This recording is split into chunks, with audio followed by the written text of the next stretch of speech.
بہت تکلیف ہوتی ہے جب آپ کو سمجھنے والا انسان ہی آپ کو غلط سمجھنے لگ جائے۔ صبر کرنے والوں کا مقدمہ اللہ خود لڑتا ہے۔ توبہ کر لو، جب سکون کی کمی محسوس کرو تو اللہ کے آگے توبہ کر لو، کیونکہ یہ ہمارے گناہ ہی تو ہیں جو ہمیں بے چین رکھتے ہیں۔ اس سے پہلے کہ ہم سے سب کچھ چھن جائے، ہمیں بہت کچھ چھوڑ دینا چاہیے۔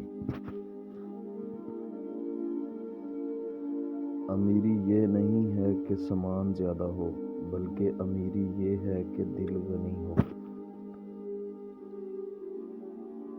اگر خوش رہنا چاہتے ہو تو دوسروں کی خوشی دیکھ کر حسد نہ کرو۔ اپنے آپ کو اچھا سمجھنا نقص کی دلیل اور کم عقلی کی علامت ہے۔ سچ جتنی دیر میں جوتے پہنتا ہے، جھوٹ اتنی دیر میں آدھی دنیا گھوم آتا ہے۔